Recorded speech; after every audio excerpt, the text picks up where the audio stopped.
The sound of gold coins forced between teeth. You hear the crack, then another, then screaming.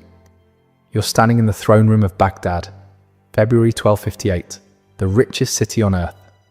The man on his knees in front of you is the Caliph, the leader of Islam, 36 years on the throne. The man who believed God made him untouchable. Now he's choking on his own treasury, blood and metal pouring from his mouth, while Mongol generals laugh and shove more gold down his throat. In the next room, you hear it.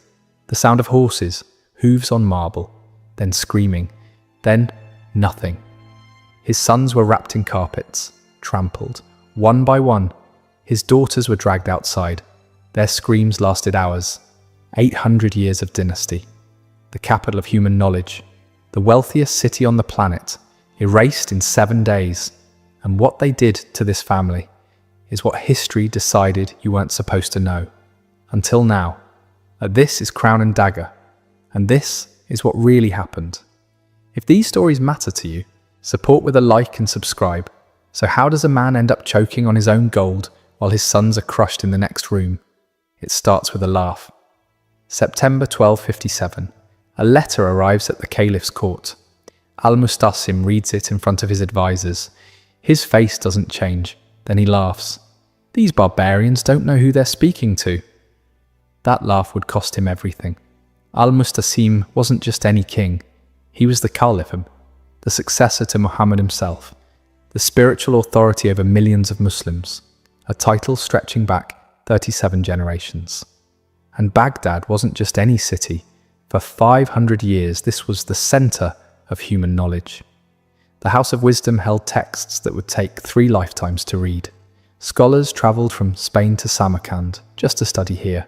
Population over 1 million, the wealthiest city on earth, and the Caliph believed it was untouchable. The letter from Hulagu Khan had been simple. You have heard what befell the cities of Persia. Submit or learn what the others learned. The Caliph's vizier begged him to reconsider. These are not raiders. This is a machine. The Khwarezmian Empire had 400,000 soldiers, all gone. Nishapur had walls 30 feet thick, erased. We cannot fight them. We can only survive them. The Caliph waved his hand. We are the Caliphate. We do not submit to horsemen. And then he did nothing. He didn't prepare, he didn't pay for defences, he didn't open his treasury. That treasury. Rooms filled with gold, silver, jewels, wealth that could have bought the largest army in the world. Instead, it sat in the dark, untouched, while the storm gathered. 5 months later, 150,000 Mongols surrounded Baghdad. The walls fell.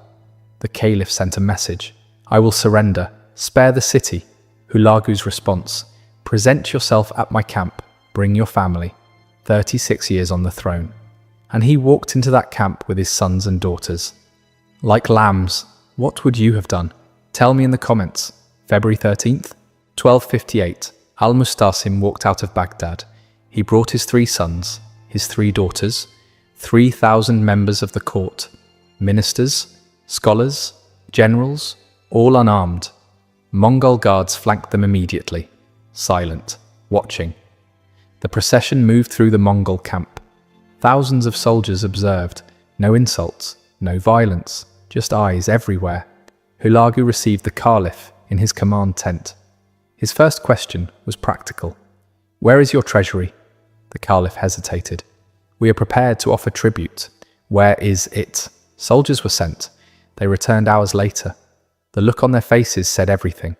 Gold ingots, thousands, silver coins in countless chests, jewels accumulated over 800 years, silk enough to clothe an army, all sitting there, untouched, while the walls crumbled, while soldiers went unpaid, while the city prepared for nothing. Hulagu ordered the Caliph taken to his own treasury, back into Baghdad, through streets now controlled by Mongol soldiers, past buildings, beginning to burn, to his own vault. The doors were open.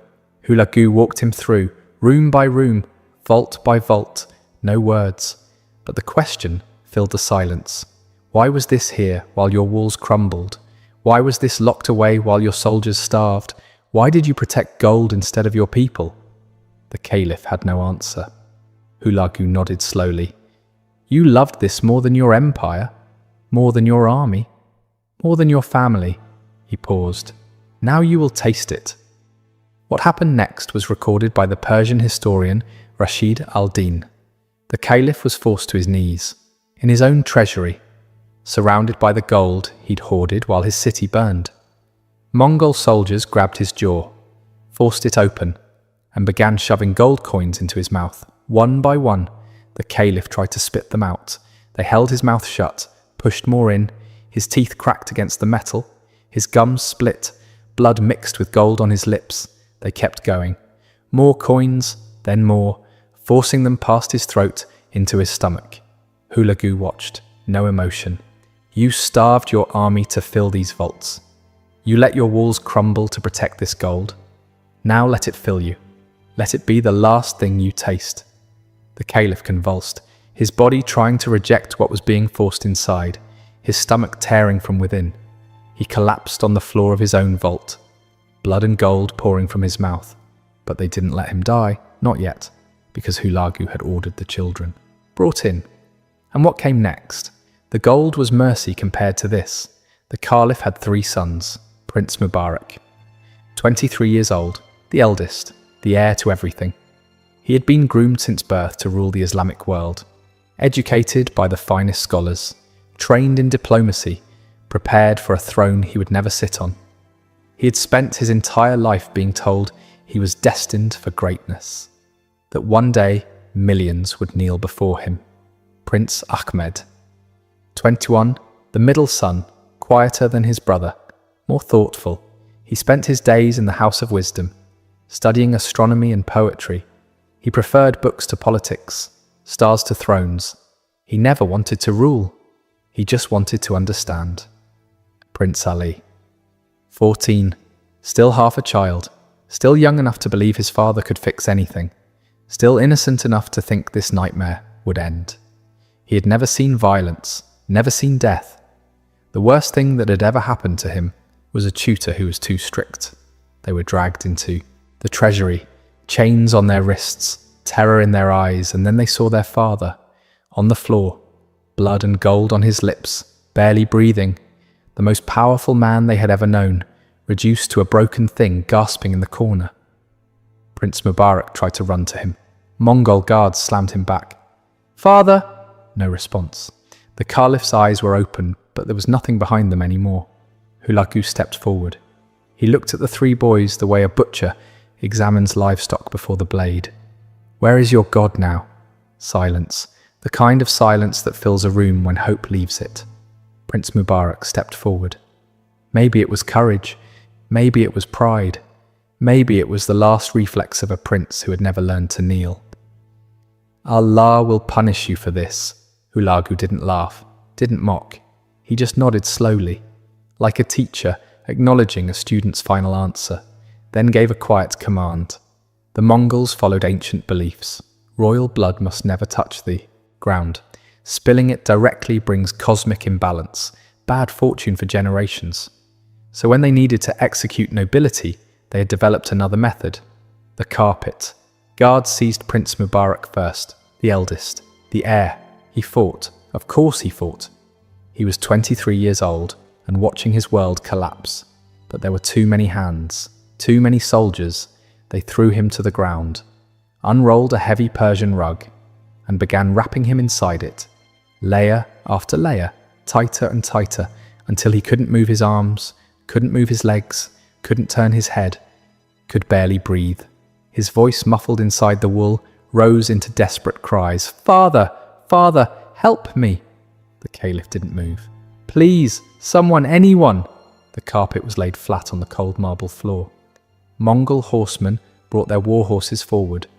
Massive animals, trained for battle, each one weighing more than 5 men. And they rode over the carpet. The sound, Rashid al-Din described it as wood breaking. But that's not quite right. It was wetter, deeper. The sound of something that was meant to be whole, becoming something that wasn't. They rode over him again, and again. Inside the carpet, the cries changed. First desperate, then agonized, then just sounds. Animal sounds that didn't belong to a human anymore. They're nothing. The Caliph watched everything. His firstborn son, the boy he had raised to be Caliph, the heir to 800 years of dynasty, crushed under horse hooves while wrapped in a rug. He didn't scream, didn't cry, didn't move. There was nothing left inside him that remembered how. Prince Ahmed was next, 21 years old, the scholar, the poet. He didn't fight when they grabbed him. He had just watched his older brother die. He knew what was coming. They wrapped him the same way. Tight, suffocating. As they laid the carpet down, he screamed one word, over and over. "Father! Father! Father!" The horses came. The screaming stopped. The Caliph still didn't move. His eyes were open but seeing nothing. His mind had gone somewhere far away, somewhere these sounds couldn't reach him. Then they grabbed Prince Ali, 14 years old, the youngest, the baby of the family. He didn't try to be brave. He didn't curse Hulagu. He didn't invoke Allah. He just cried. Great heaving sobs that shook his entire body, tears streaming down his face, snot running from his nose. Every wall of princely dignity completely collapsed. "Please, please, I don't want to die. Please." He called for his father, called for his mother, called for his brothers who were already gone, called for anyone who might save him. No one answered. The guards wrapped him tighter than the others. His small body almost disappeared inside the heavy rug. Just a tiny bump in the carpet, easy to miss. The horses came. The sound was different this time, quieter. Smaller bones break with less noise. It was over faster. When they rolled the 3 carpets aside, dark stains had spread across the white marble floor. 3 stains, 3 suns, 3 futures erased. Hulagu turned to the Caliph.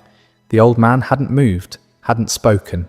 His eyes stared at the stains on the floor, like he was trying to solve a puzzle that would never make sense. "Your sons are gone. Your dynasty ends here." Hulagu paused. "But we're not finished." He nodded toward the door. "Bring the daughters." 3 daughters remained. Princess Zainab, 25, the eldest daughter. Brilliant. She had studied philosophy, spoke 5 languages, wrote poetry read in courts from Cairo to Damascus. Princess Khadija, 20, quieter, gentler. She spent her days in gardens, tending flowers. Princess Aisha, 12, the baby, small enough that her bracelets still slipped down her thin wrists. They had been kept in a separate room. They hadn't seen what happened to their brothers, but they had heard it, the screams, the horses, the silences that followed each one. When the guards came for them, they already knew.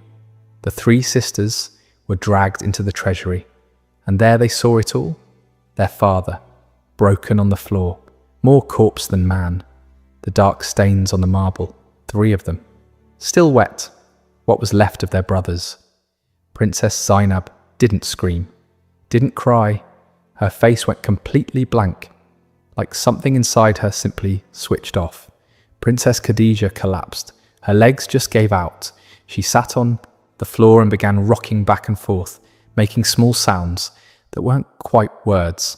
Princess Aisha ran to her father, threw her arms around him, buried her face in his chest. "Papa, Papa, wake up! Please wake up!" He didn't respond. His eyes were open but empty. Wherever his mind had gone, it wasn't coming back. Hulagu watched this, then spoke. "The boys had to die. Royal blood, potential heirs. You understand." He stepped closer. "But you 3, you have value. For these girls, death would have been mercy. Mongol practice spared high-born women from execution, but not from fate. They became possessions, living trophies, proof that the Mongols owned everything. Your land, your wealth, your future, your blood." Zainab and Khadija were seized first. Soldiers grabbed them by the arms, began dragging them toward the door. Zainab looked back one last time, at her father, at her baby sister, at the stains on the floor that used to be her brothers. Her eyes met Aisha's. In that look was everything. Every memory of their childhood, every moment in the gardens, every night their mother had tucked them in, every dream of the futures, they would never have. Then she was gone. Through the door, into the Mongol camp, into a life that would be unrecognizable. The sisters were handed to commanders, rewards for loyal service, split up, sent in different directions. They never saw each other again. A document found centuries later in the archives of Ulaanbaatar mentions 2 Arab women of high birth given to General Kitbeka after the fall of Baghdad. That's all. No names, no ages, no description of what happened to them. Just given. Like furniture, like horses, like things. There are no records of their deaths, no graves, no children documented, no trace that they ever existed beyond that single line in a Mongol inventory. They don't die in history, they just stop existing. But Aisha, the youngest, 12 years old, Hulagu kept her. He pulled her away from her father's body. She fought, kicked, screamed, but she was 12 and he was a man who had conquered half the world. He kept her as a symbol, proof that even the Caliph's blood could be bent into Mongol shape. Over the following months, he stripped away everything she was, made her wear Mongol clothing, made her speak their language, made her forget Baghdad. Decades later, a Persian writer met an old woman in Tabriz who claimed to be Princess Aisha. She was 80 years old. Her back bent like a bow, her voice cracked and broken, her Arabic fractured with strange Mongol sounds. She barely remembered Baghdad. The gardens had faded. The palace was just shapes. Her mother's face was gone completely, but she remembered that night. She remembered the sound the carpets made when the horses passed over them, the wet crack that meant her brothers were gone. She remembered her sisters being dragged away, their screams fading into the distance. She remembered holding her father and him not responding, his eyes open but empty, like he had already left his body behind.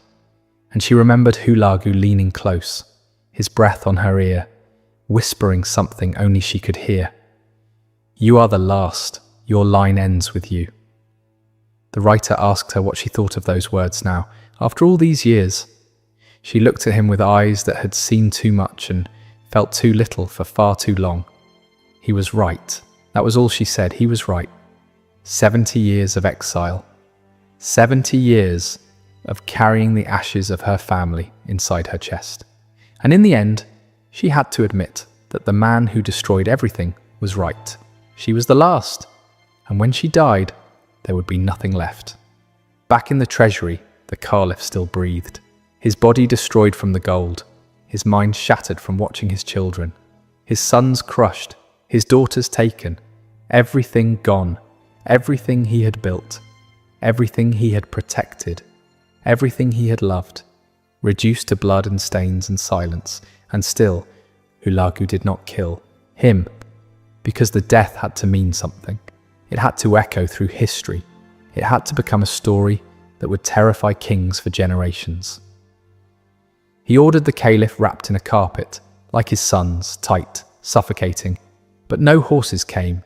Instead, the Mongols built a wooden platform above him and held a feast. Hulagu and his generals sat directly over the bundled Caliph, eating, drinking, laughing, celebrating their victory, while the man beneath them slowly suffocated. Every movement pressed the carpet tighter. Every burst of laughter stole air from his lungs. Every toast celebrated the end of his bloodline. The feast lasted all night. When morning came, they rolled the carpet open. The Caliph's face was purple, eyes open, no wound, no blood, just the frozen proof of suffocation. The man who had laughed at Hulagu's letter, the man who had trusted his title to protect him, the man who had loved gold more than his people. Dead on the floor of his own treasury, 800 years of the Abbasid dynasty, 37 generations, ended in one night. The horror didn't stop at the treasury. Baghdad was dismantled, systematically, building by building. The House of Wisdom, the greatest library in the world, centuries of human knowledge, burned. Books thrown into the Tigris River, so many that the water ran black with ink. A scholar named Ibn al-Fawati survived by hiding in a well for 3 days. When he crawled out,